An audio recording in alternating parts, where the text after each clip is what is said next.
Public వాళ్ళ meeting ఇవాళ చెప్తున్నాడు మేము అధికారంలోకి వస్తాం, కూటమి పార్టీకి చెందినటువంటి నాయకుల్ని నరుకుతాం, పరిగెట్టిస్తాం, ఇళ్లలోంచి లాగి తన్నుతాం అనేటువంటి మాటలు మాట్లాడాడు కారుమూరి నాగేశ్వరరావు నిన్న కాకమున్న. ఇళ్లలోంచి బయటికి లాగి తన్నుతాడంట, నరుకుతాడంట. అదేదో గుంటూరు అవతల నుంచి ఒకలా చేస్తాడంట, గుంటూరు అవతల నుండి ఒకలా చేస్తాడంట.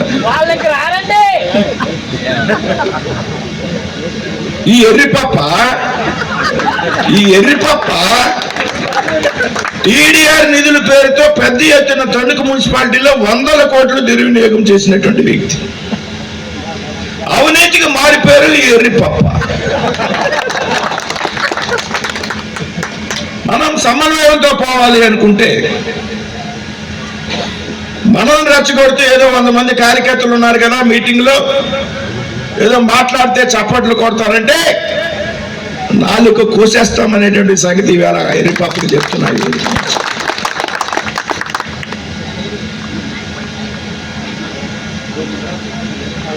మనకి కలుపుకు వెళ్ళిపోయినటువంటి మనకి సంస్కారం ఉంది.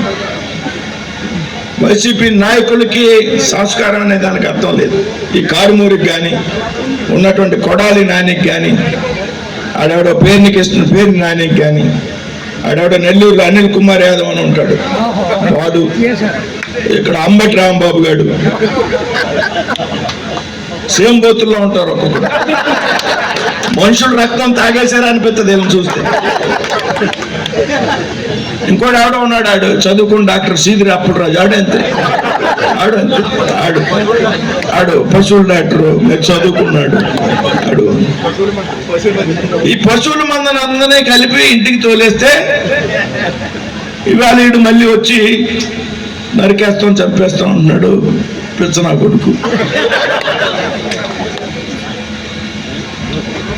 ఈ పిచ్చనా కొడుకు చెప్తున్నా, నోరు మూసుకుని నీ పని నువ్వు చూసుకో. టీడీఆర్ కుంభకోణం నువ్వు అతి కొద్ది రోజుల్లో నువ్వు జైలుకి వెళ్ళిపోవడం ఖాయం. టీడీఆర్ కుంభకోణంలో నువ్వు జైలుకి వెళ్ళి చెప్పకూడదు తినడం ఖాయం చాలా తక్కువ సమయంలో. కాబట్టి పరిధి మించి మాట్లాడద్దు దయచేసి. రాజకీయాల్లో భాష చక్కగా ఉండాలి, సరైనటువంటి భాష మాట్లాడాలి రాజకీయాల్లో.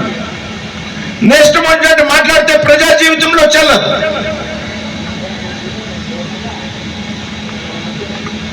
కాబట్టి వేళ వైసీపీ నాయకులు చెప్తున్నా,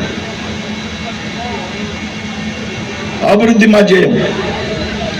అభివృద్ధి విషయంలో వెనక్కి తిరిగేటువంటి ప్రసక్తి లేదు. నిత్యం రాత్రి పగలు తేడా లేకుండా మేము కష్టపడతాం. ప్రజల కోసం ఎంత చేయాలో అంత ప్రయత్నం చేస్తాం.